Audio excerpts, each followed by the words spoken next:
Hello everybody, welcome back to another video. Excuse me if I sound a little bit quiet or tired. It's because it's about 3 in the morning, 4 in the morning right now. I don't know, maybe 5. Um, and I just kind of wanted to get this video done and out of the way. I wanted to record it while my experience is fresh. I just saw Iron Lung, Markiplier's new movie. I know I've kind of referenced it a little bit in my videos, but I'm obviously gonna do a dedicated review to it. I'm waiting for this movie for a long time. I'm a big fan of Markiplier's. Probably one of my most watched YouTubers over the years, ever since the golden age of YouTube, really. Um, I remember Heist at Markiplier. I remember In Space at Markiplier. Man, I mean, Edge of Sleep was amazing. Oh my god. Um, I think I might do a review on the Edge of Sleep, even though it came out like a year ago. Maybe probably more than over a year ago. One of my favorite series of all time. So I'm actually gonna probably talk about that, but we're not gonna talk about that right now. And then I've been waiting for Iron Lung, man, and it's finally out now. It's finally out in pretty much every theater in the world. Um, it started off with just a couple in California, I think, and then boom, everybody got it in like AMC, Regal, and now it's everywhere in the U.S. and soon to be in other countries. I know we talked about doing a Blu-ray release and all this other good stuff to get it out to everybody. Subtitles. There also is a blood drive because Iron Lung, Blood Ocean, which I'm actually gonna leave the link to the Iron Lung website in the description. So if you guys do want to donate blood, you can do that. Support a good cause. They're always in need of blood. There's always a shortage of blood. But yeah, I'll get into the review. I just want to cover that little kind of extra stuff there. But I'll link the Iron Lung website in the description. So I went into this movie.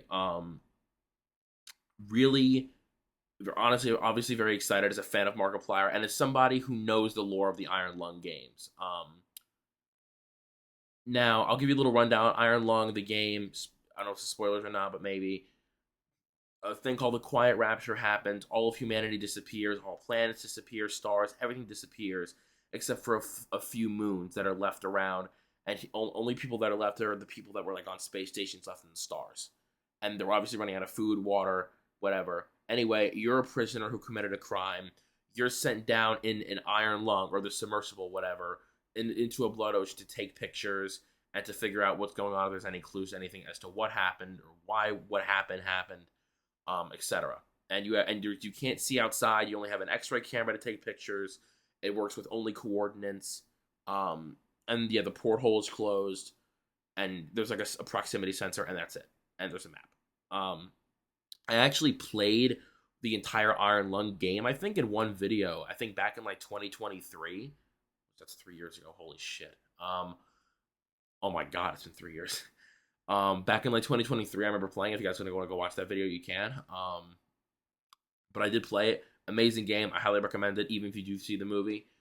There's a little rundown on the kind of what Iron Lung's about. Made by David Zemansky. I'm gonna say Shemansky. I think it's Shemansky. Is it? I don't. It's one of them. I'm sorry. Um, but basically, I went into the movie obviously very excited. And I feel like a lot of people. This is Markiplier's first time making a movie.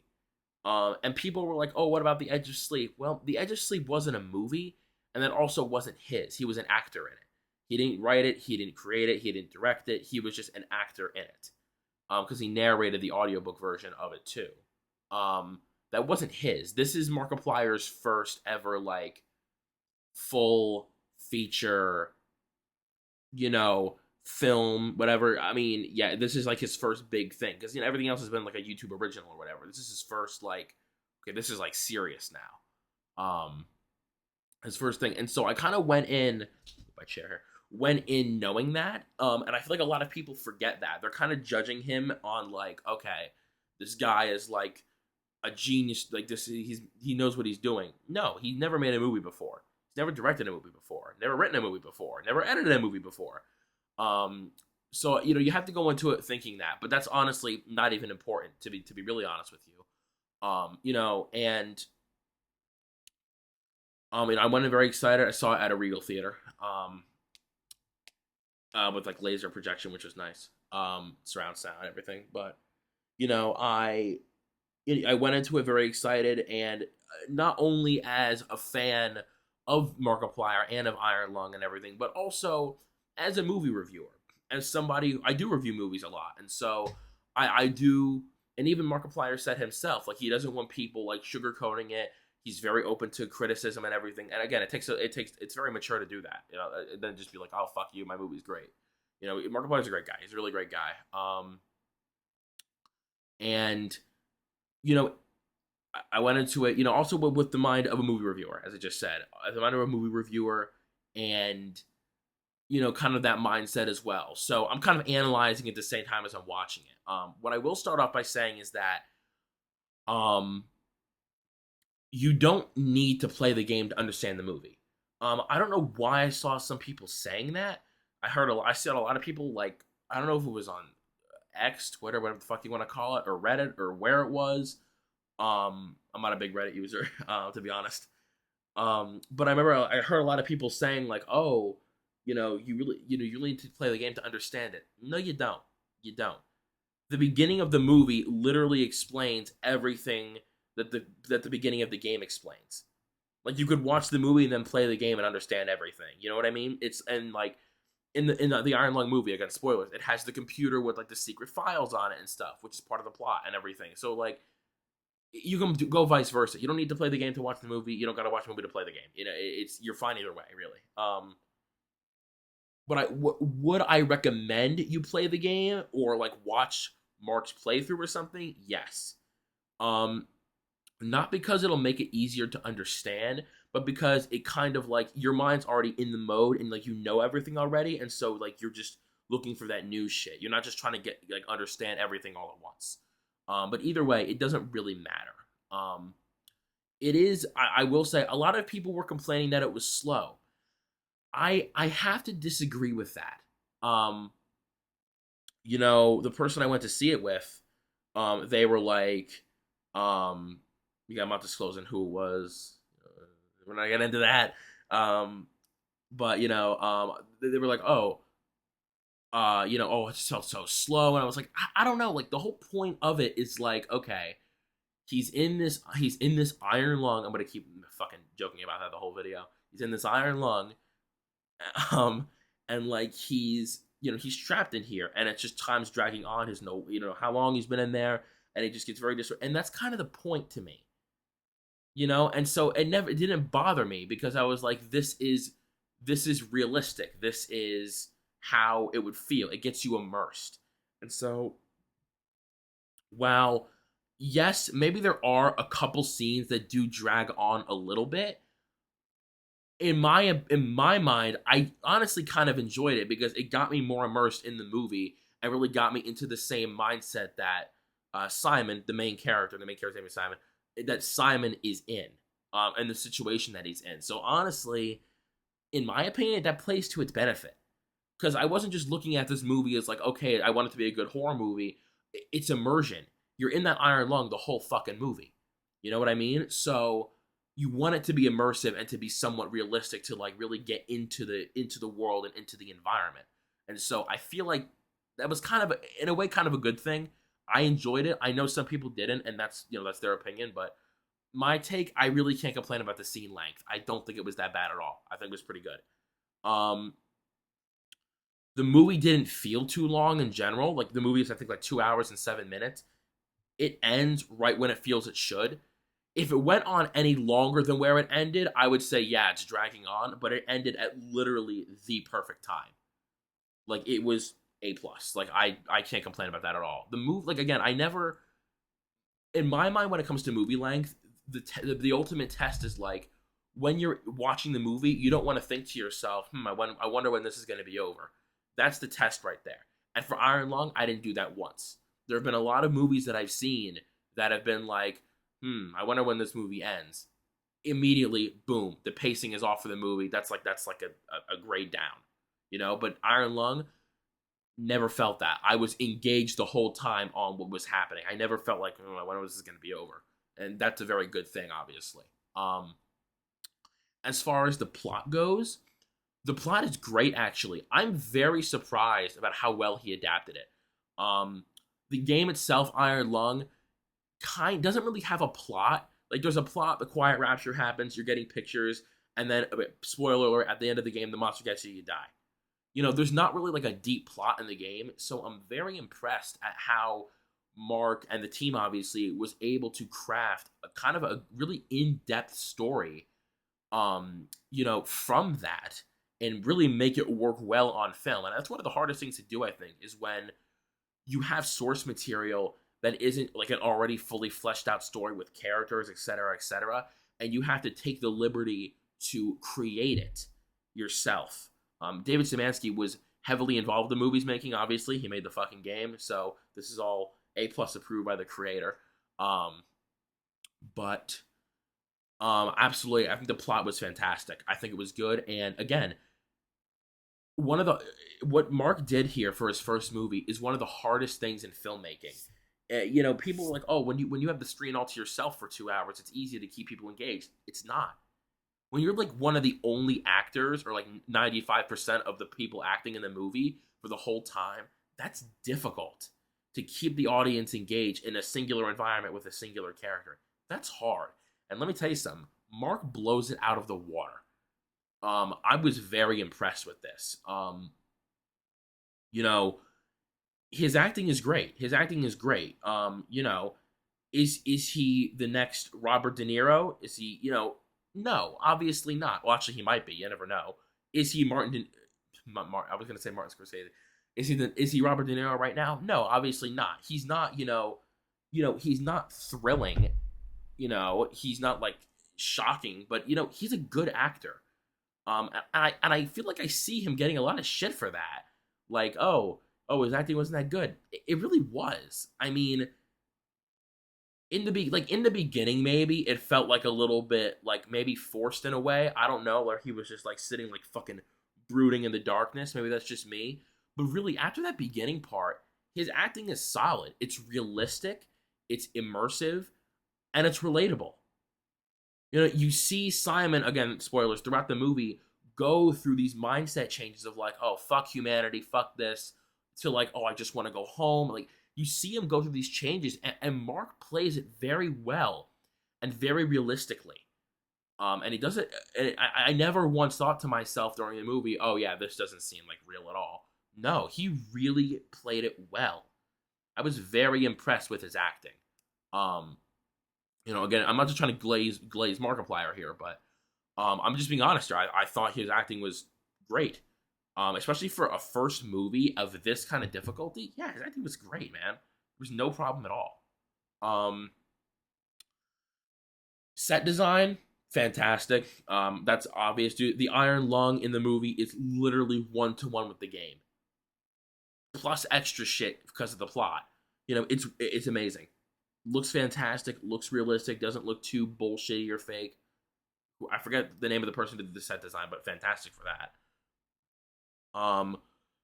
Costume design, again, very basic, just kind of like tattered clothing, looks good. You don't see anyone else for most of the film. The only part of the film that you see anybody else is like, again, spoilers, Simon slash Mark goes down into the blood ocean, and they pull him back up like quickly to like repair his ship and whatever, and then you see like some scientists and they're talking and whatever, and that's it. It's maybe like 5 minutes, maybe like 6 minutes of like screen time is like with those other people, and that's it. The beginning of that, and then there's like that 5-minute interval, and then the rest of the movie is all in the Iron Lung period. Actually, in that scene, you only see out the porthole, the glass, which is like covered in blood. You don't even get to see outside. Not that much, at least. The whole movie is in the Iron Lung. You never once step foot outside of it.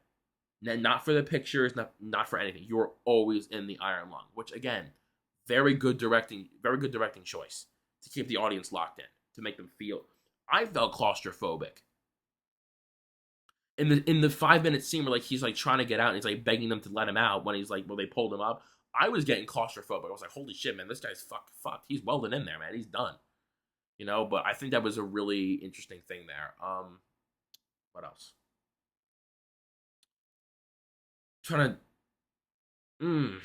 I don't. Mark was talking. He was like, "Oh, I don't want like people to share spoilers because not everybody's gotten to see it yet." I just saw it last night, like I think I saw it day one actually. There was early screenings, like the 29th and the 28th, I think. Um, but like the first official day one of release was the 30th, so I did see it day one technically. Um, do I want to say the ending? Do I want to talk about it?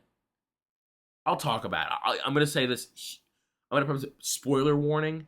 I'm gonna talk about the ending here. And I'm gonna have to go into the plot a little bit. So again, big spoilers here. Why is my pop filter fucked up? Fuck you. Work. Not you guys. My pop filter. I'm actually gonna review this one day. This Gator Frameworks pop filter, amazing. And I'm actually gonna thank a guy who recommended this to me because this guy's really super cool. Anyway, so spoiler alert, spoiler sequence, spoilers. So the plot of the movie basically is very similar to the game, but where it differs is that at some point he gets pictures, he finds a skeleton. Now they give him like a bone drill, like a sampler. They put it on the front of the ship, and he has to ram it into the bone to get a sample to bring it back up to them, obviously. And so that's kind of his goal. Whatever shit goes awry, he gets fucked in the ass basically, and everything goes to shit. And then he has to try to find his way out and everything, and blah blah blah. And so basically, he finds the SMOA, the previous ship or whatever, like a couple ships ago, whatever the fuck it was. And then he finds this black box. And he's like, oh, by the way, I found this other ship. And they're like, holy shit, you should know about that, but we need that black box. And they're like, okay, you're free if you go down and get it. So he goes and gets it. Really rough time. He's like losing it and shit. He gets it, and then it's revealed they were never going to save him. They can't risk it, blah, blah, blah. And they just wanted the data, and they were going to let him die and then pull him up. And so he could have destroyed it. Throughout the whole big thing here, there's whispers throughout the whole fucking movie. I thought it was schizophrenic. Holy shit. But actually, because it's like surround sound speakers in the theater, there's like little whispers throughout the whole fucking movie at random times saying shit like, save, save it, like whispering. And I was like, what is that? But really cool effect. Mark, great job with that. Really cool effect there. But he gets the black box, whatever. And so the ending basically is, spoilers, the iron lung's filling up with blood. The whole thing's filling up with blood. And like there's this weird infection thing in the movie too, which I really think is quite cool. Because like he had like these wounds on his arm and he unwraps them at some point. He's like, holy shit, there's like blisters and shit. Oh, gross. And basically at the end there, the blood is consuming him. It's like taking over his body. It's like vines and shit all over him. And so he's trying to yank himself free because he's like tied to the pipes by these fucking like dried blood vines. He pulls and his fucking arm comes off. It rips off and he's like, holy shit, my arm's gone. And so basically half his face is like fucking distorted and covered in blisters and blood. Oh my, dude, the makeup design, amazing. Like A plus. So realistic, so cool. So whatever, and basically like he's consumed by it. It's such a good ending scene. And his last act basically is protecting that black box. He wraps it and he saves it. And so at the end, he's dead, obviously. He drowned or got infected and died in the blood and the iron lung. But you hear like the faint like buzzer of like earlier in the movie when they first pulled him up. And so that means they got it. They got the fucking black box that he saved and wrapped up for them. So kind of a little bit of a cliffhanger, to be honest, like leading you on. Maybe there's going to be an iron lung too. I doubt it, obviously. I don't even think there should be. It's a good ending where it is. But they got it. They got the black box, and maybe there's hope now they can see what happened to it. It explains the rapture. There's this part in the movie where they're talking about this light, and like, oh, this explains it. And there's a whole scene where Mark is like hallucinating another woman, but you don't know he's hallucinating it unless you notice. And like, there's like the little yellow light that's not blinking, and the yellow light on the radio blinks when people are talking, but it wasn't blinking when this lady was talking because she wasn't real. I'm fucking ranting. There was so much to fucking talk about this movie. Holy shit. It's so good. It's so fucking good. There's the ending there. I mean, the ending was fantastic. Plot was fantastic. I mean, what else? Shit. There's like an underdeck to the ship too. He goes into it a couple times. Um, He does a great job of keeping the audience engaged throughout 2 hours of being at the same location with pretty much the same characters. I never once lost focus. I was engaged the whole time. Amazing. Um Again, he plays the character very realistically. I would act the same way if I was in his situation. Um, but wow, amazing, amazing movie. I mean, my final verdict here for the score, I'm gonna say an 8 out of 10. 8 out of 10. I mean, fantastic, fantastic. Not perfect, obviously. Nothing's perfect. Um, there's only a couple movies in my life that I've given a 10. Um, but 8 out of 10, solid. The movie is great. I would recommend you definitely go see it and play the game by David Szymanski. Great game. I mean, amazing what Mark did here. Worth the wait, absolutely. You can tell that this is a passion project and how much effort Mark put into this. You can tell. And the whole team, man, I mean, really, the whole team, amazing job, you guys. Really amazing. Fantastic, really. Really fantastic. I'm very, very impressed with what you guys did. I mean, it's amazing. It's a fantastic horror movie. This is exactly the kind of horror that I like, and it's great, man. This was adapted, and this is the example of what happens when you actually let a true fan adapt the source material. Not some bullshit, a real passionate person, and this is the result you get. An amazing film. I genuinely hope Markiplier keeps making films, whether it's original or adaptations or something. This is clearly something he's passionate about and frankly quite good at. The Edge of Sleep was amazing. Please make a season 2 of The Edge of Sleep. Season 2. Which I'm going to review The Edge of Sleep in a separate video. But I mean, overall from Mark, oh wow, it's amazing. I recommend you go see it. Absolutely. I might hold off on releasing this video for a little bit because he was like, yeah, don't talk about it online. Like, I want to give everybody a chance to see it. So I might wait a little bit before I post this because I did just talk about the ending and shit. So I might wait a little bit, but I am going to link the Iron Lung website in the description. If you guys want to donate blood, you can. Help a bit of a good cause. Yeah. Again, props to Mark and the whole team. Thank you guys so much for making this film. When I first heard about Iron Lung, I played it. I loved the game. I watched like 2 or 3 playthroughs of it. I'm such a huge fan of the game. When I heard there was going to be a movie, I knew it was going to be great. And I'm very impressed. So again, Mark, keep at it, man. You're doing what you're doing. You're a passionate guy. You're a really great guy. I mean, I never seen anybody work as hard as Mark does on something that he's passionate about. And I'm very similar in that way, so I kind of get it. But yeah, thank you guys so much for watching this video. I will see you guys in the next one. Peace. Oh, I hope you like the robe too. We did a little bit of an outfit change. The robe is very comfy. It's a Sonoma. You guys want to pick this shit up? It's a Sonoma. Got the shit from Kohl's. Holy shit. This is the best robe I've ever worn. This is so fucking soft. It's amazing. Not the little extra shill here. Go buy this. It's amazing. Anyway, peace.